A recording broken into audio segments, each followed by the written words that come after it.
This happened in early 2023, when I was staying with my older brother in a small town just outside of Boise, Idaho.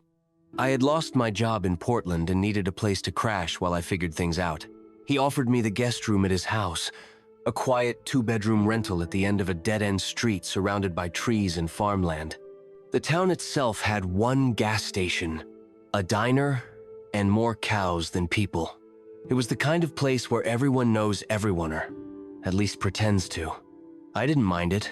I wasn't looking for excitement. I just wanted a break from the noise of the city.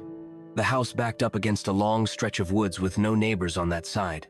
There was a wire fence separating the yard from the forest, but it was rusted and half collapsed in places. My brother, Evan, had lived there for 2 years and never had any issues. He kept to himself, worked at a local mechanic shop, and didn't ask many questions about why I left. The first week was normal. I helped out around the house, applied for jobs online, cooked dinner. But by the end of the second week, things started to feel off. It began with the knocking, not on the door, on the window. The first time it happened was a Wednesday night. I had just gone to bed, around midnight. The guest room had one small window that looked out over the backyard and into the trees. I was scrolling on my phone with the lights off when I heard it. 3 slow knocks. Not loud, just sharp and deliberate. I froze, thinking maybe it was a tree branch or a raccoon. I waited, holding my breath. Then it happened again. 3 more knocks. Closer this time. I got out of bed and looked through the curtain. Nothing. Just blackness and the faint outline of the woods. I went to the living room and told Evan. He shrugged it off, said it was probably the wind or a deer. I didn't sleep much that night. The next night, it happened again. But this time, it was on a different window, his bedroom window. He heard it too. I was in the hallway when I saw him come out of his room, pale, with his phone in one hand and a wrench in the other. We both went outside with flashlights and walked around the house. Nothing. No footprints, no damage. Just silence and cold air. We called the local sheriff's office the next morning. The deputy they sent out was a younger guy, friendly but clearly not too concerned. He said it was probably wildlife, maybe kids messing around. He offered to do a patrol, but said unless we had footage or an actual break-in, there wasn't much he could do. We thanked him, and he left. That was the first time we heard. There's nothing we can do. By the weekend, it got worse. We started hearing movement in the woods at night. Not the random rustling of an animal, but steady, slow footsteps, sometimes pacing, sometimes stopping right at the tree line. We tried shining flashlights out there, but we never saw anyone. Evan bought a floodlight and set it up on the back deck, but it didn't help.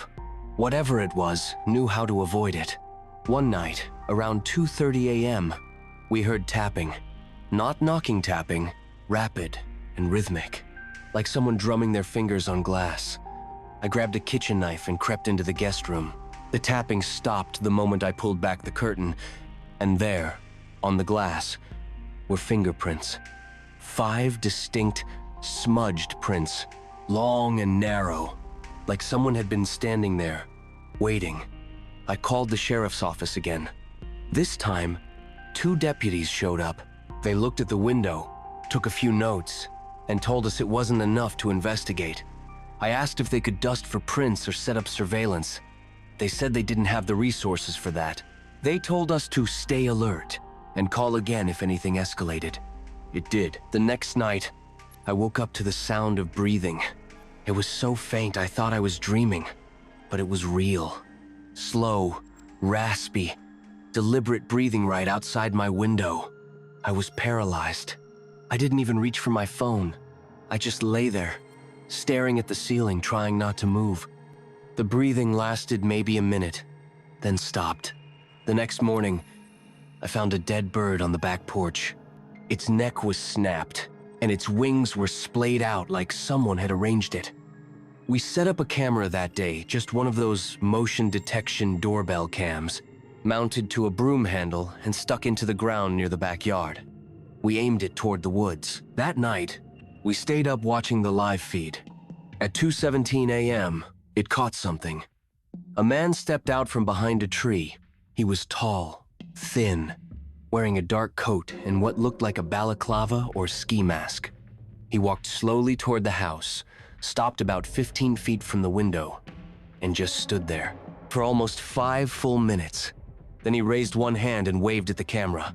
We called 911 immediately. The deputies came back, watched the footage, and finally admitted it was disturbing. But they still didn't take a report. They said it wasn't a crime to stand in the woods. He hadn't trespassed technically. They said they'd increase patrol presence. That was the second time we heard. There's nothing we can do. We both started sleeping in shifts. One of us would stay up, the other would try to rest. We kept the lights on. Evan bought a shotgun and kept it loaded by the front door. I started looking for apartments back in Portland. I didn't care if I had to sleep on a friend's couch, I just wanted out. But I didn't get the chance, because on the 3rd week, I went outside to get the mail and found a note tucked inside the box. It wasn't sealed, just folded notebook paper, damp from the morning dew. On the inside, it said, "The woods are patient, the cops aren't." No signature, just that. I packed my things and left that day. Evan stayed behind. He didn't want to be driven out of his own house. He put up more cameras and motion lights. For a while, things were quiet. Then, about a month later, he called me. He sounded shaken. Said he found a small wooden cross staked into the ground just beyond the fence line. Burned into the wood, crudely, were 3 words: "I never left." That was the last time I visited that town. I told Evan I'd help him move if it came to that. But part of me wonders if whatever or whoever that was isn't just tied to the house, but to the silence, the kind the police can't hear, and the kind they can't stop. I used to live in a duplex, in a quiet neighborhood just outside of Columbus, Ohio. The kind of place where you knew your neighbors by name, where people waved when they mowed their lawns, and the mailman stopped to chat. I lived there for 3 years without any issues until last summer. It started with the doorbell ringing at weird hours. First time was 2:13 a.m. I figured it was a mistake or maybe a drunk neighbor. I didn't even get out of bed. But the next night, same thing, 2:13 a.m. I checked the ring cam in the morning. Nothing. It showed a blank front porch. No person, no animals, no wind, just dead silence. But I knew I heard the chime. My bedroom's right above the door. By the 3rd night, I was up waiting for it. 2:13 a.m. Ding dong. I bolted to the door this time, swung it open. Nobody. I stepped out barefoot onto the porch, scanned the yard. The streetlights flickered a bit, but nothing was out of place. That's when I noticed the ring camera wasn't even blinking. It was off. I checked the battery inside, it was fully charged. The feed wouldn't reconnect. I filed a police report the next day, just in case. They shrugged it off. Probably some kids playing ding-dong ditch, they said. But I knew better. Kids don't show up at the exact same time, every night, and ring cameras don't just die. Night 5. I didn't sleep. I sat by the living room window, watching. At 2:12 a.m., I saw him. A man, standing at the very end of my driveway. Not moving, not walking toward the door. Just standing. I turned on the porch light. He didn't flinch. I opened the door and shouted, "Hey, you okay?" He turned only slightly then, walked away without a word. I called the police again. They sent a cruiser this time, but by the time the officer got there, the guy was long gone. They took a statement, said they'd do more patrols. That was it. No ID, no real help. 2 days later, I noticed something scratched into the wood frame of my front door. 3 vertical lines, deep, like it was carved with a knife or key. I replaced the locks myself that evening, even added a deadbolt. Didn't stop the ringing. 2:13 a.m. Always 2:13, every single night. Even when I turned the doorbell off from the breaker. I tested it in the day it wouldn't ring, but at night, 2:13, ding dong. I begged the police to check it out thoroughly. They sent a pair of officers who stayed parked outside my house for a few hours one night. At 2:13 a.m., nothing happened. No ringing, no strange men. They left around 3 o'clock, saying they'd keep my case open but suggested I might be under stress. One of them even asked if I had a history of sleepwalking. That felt like gaslighting. I wasn't imagining this. I stopped calling them after that. They didn't believe me. About a week later, I came home from work, and something felt off. The air inside was still, but heavier somehow, like the house was holding its breath. I went to the kitchen and saw the drawer with all my silverware pulled open. Nothing missing, just open. Then I saw it. A small, carved line on the inside of the drawer. 3 vertical lines again, the exact same ones from the doorframe. Someone had been inside. The locks weren't broken. The windows were shut. No forced entry. I slept at a friend's place that night. I spent the weekend scrubbing through the archived Ring footage from weeks ago, before it died. There was a 3-second clip I hadn't noticed. From 4 days before the first doorbell ring. It was 2:13 a.m. The front yard was pitch black. But for a second, the camera caught something, a figure crawling out from beneath my porch. Not walking, crawling. Thin limbs, distorted face. It paused right at the camera, then the clip cut to black. I sat there frozen, hand over my mouth. I never saw that thing in real life. But it had been there. I moved 2 weeks later. Didn't even try to sell the place. I rented it out cheap to a guy who was new in town. I told him the neighborhood was quiet. And for a while, I didn't look back. Until 2 months later, when I got a message through the Ring app. It was from the new tenant. He hadn't updated the device login. The message said, "Do you know anything about someone ringing the doorbell every night at 2:13? I didn't answer. I just logged out of the account and deleted the app. When I was about 16, my parents decided to take a last-minute weekend trip out of town. It wasn't unusual. They liked little getaways to wine country or the mountains. And I was at the age where they trusted me to be home alone for a couple nights. We live in a quiet suburban neighborhood, one of those cookie-cutter developments with identical houses, trimmed lawns, and nosy neighbors who wave at you while watering their plants. Honestly, nothing bad ever really happened around here. So when my parents asked if I'd be okay alone for the weekend, I didn't even hesitate. I was actually looking forward to it. I could stay up late, order junk food, binge horror movies without my mom complaining about the volume. The first night went exactly how I expected. I ordered takeout, played some Dead by Daylight online with friends, and passed out around 2 a.m. The second night, though, is when things got weird. It was around 11:30. I was in the living room scrolling through my phone with a movie playing in the background. I remember the television was showing one of those bad 90s slasher flicks that always came on cable. Out of nowhere, I heard a tap at the front window. At first, I thought it was my imagination, or maybe a bug hitting the glass. But then it happened again. A slow, deliberate tap-tap-tap against the glass. Our front porch has this small overhang and one of those wide, rectangular windows beside the door. The blinds were half closed, so I couldn't immediately see who or what was out there. I muted the television and sat completely still, listening. And then I heard it. A man's voice, low and kind of shaky. He said, "Hey, can you open up? I need to use your phone." Every hair on my body stood up. I didn't answer. I just stayed completely still, hoping maybe he'd think no one was home.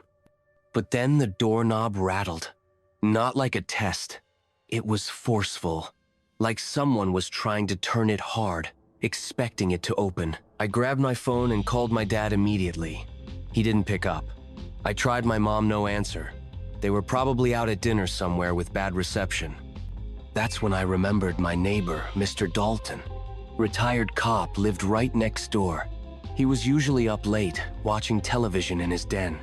I called his number, thank God I had it saved. He answered on the second ring. I kept my voice low and told him someone was outside my house trying to get in. He went quiet for a second and then said he was grabbing his gun and coming over. I stayed on the line with him, crouched behind the couch, heart pounding so hard I could hear it in my ears. And then, another voice. This one was a woman. She called out, "Please, it's an emergency. I just need to come inside." But here's the thing. The voice sounded off. It didn't sound desperate. It sounded rehearsed, almost like someone pretending to sound scared. I didn't move. I barely breathed. A minute later, Mr. Dalton's voice shouted from his porch, "Hey, get the hell off that property before I call the cops." I heard footsteps running off into the night. When Mr. Dalton reached my porch, he didn't see anyone. He told me to stay inside, lock every door and window, and he called the police. When the officers arrived about 15 minutes later, they found footprints in the flower bed under my living room window. 2 different sets. One large, one smaller. They followed the tracks down the street, but they disappeared near an alleyway that cut between 2 houses. They searched the area but didn't find anyone. The scariest part? There was no car seen leaving the neighborhood. Whoever it was, they either lived nearby or were still out there somewhere, on foot, watching. I didn't sleep the rest of the night. And to this day, every time I hear a tap at the window, my stomach sinks. This happened last summer, around July. I was staying alone at my family's old house while they were out of town for a week. The house is in a quiet neighborhood on the edge of town, lots of trees and only a few neighbors nearby. I was supposed to just chill, catch up on some reading, and relax. It was my first night there. I got home around 9 p.m., unpacked, then just watched television until midnight. The house felt empty but familiar. I went to bed early because I had plans the next day. Around 2:30 a.m., I woke up to this faint scratching noise coming from outside my bedroom window. It was so quiet I wasn't sure if I imagined it at first. But then I heard it again, slow, steady scratching, like nails on wood. I got up and peeked through the curtains. Nothing. The yard was pitch black, but the porch light was on, casting some shadows on the bushes. I didn't see anyone or anything, so I tried to ignore it and went back to bed. About 10 minutes later, the scratching came back. Only this time, it was right outside my window. I could clearly hear it on the wooden frame. My heart started racing. I pulled back the curtains slowly, and that's when I saw him. A man was standing just inches from the glass. His face was pale, almost gray in the moonlight. He had dark, tangled hair, and his eyes were wide open, staring right at me. His hands were pressed against the window, fingers splayed out like he was trying to get in. He didn't say anything. He didn't move, just stood there watching me, breathing heavy. I froze for a moment, then whispered my roommate's name, even though I was alone. My phone was on the dresser, but I didn't want to move. I didn't want to take my eyes off him. Suddenly, the man tapped the glass 3 times soft. Deliberate taps, then slowly turned and disappeared into the dark. I stayed awake the rest of the night, listening. I thought maybe it was some homeless guy or a drunk person wandering around, but the way he just watched me, it didn't feel random. The next morning, I checked outside. There were muddy footprints circling the house. They stopped at every window, my bedroom, the kitchen, even the bathroom. No prints leading away, just around the house like he was surveying it. I told my family when they got back. They said some people had been breaking into houses around the neighborhood lately, but no one had seen anyone this bold. I installed new locks and got a security camera after that. The footage showed a shadowy figure lurking outside late at night for the next 3 nights. No clear face, but tall and thin, just standing and staring at the house. I never heard any scratching again, but every time I close my eyes at night, I see that pale face pressed against my window, and I know he's still out there somewhere, watching. When I was 21, I rented a small guest house behind an old farmhouse in rural Pennsylvania. It wasn't anything fancy, 1 bedroom, a kitchenette, and a tiny living room. But the rent was cheap, and the property backed up to thick woods that stretched for miles. I liked it. It was quiet, peaceful, and for someone trying to finish college remotely, It felt perfect. The only downside was how dark it got out there at night. I mean, pitch black. No streetlights, no neighbors in sight, just endless trees. I had a routine. Around 11 p.m., I'd take my dog, Cooper, a beagle mix, outside for a quick bathroom break before bed. Then we'd lock up, turn on a movie, and fall asleep on the couch. One night in late October, I did just that. Took Cooper out, walked around the yard, and noticed how unusually quiet it was. No wind, no bugs, no distant cars, just total silence. It put me on edge, but I brushed it off. I figured it was just one of those weird, still nights you get before it rains. I brought Cooper in, locked the doors, and started a horror movie on my laptop. About halfway through, something changed. I got that unmistakable feeling like my skin knew something my eyes didn't. A crawling tension at the back of my neck, as if someone was watching me. I paused the movie, listened. Nothing. But Cooper's ears perked up, and he let out a low, uneasy growl. I sat up, looked toward the small window by the back door. Total darkness. Then, I saw it. The faintest outline of a figure, standing motionless by the tree line. Too far to see clearly, but close enough to know it wasn't an animal, just a shape. Still, watching. I told myself it was a shadow, maybe a tree, anything but a person. But then the shape moved, slowly, deliberately, closer. I scrambled to turn on the porch light. The bulb flickered, barely illuminating the yard, but there was no one there. I stared for what felt like forever, then shut the blinds and locked the deadbolt. I wanted to call someone, but who? I didn't even know the owners well. No one else was around for miles. I tried to go to bed, convincing myself it was just my imagination. But around 2 a.m., I woke up to a faint sound. Tap, tap, tap. Coming from the window above my bed. My room was on the second floor. I froze.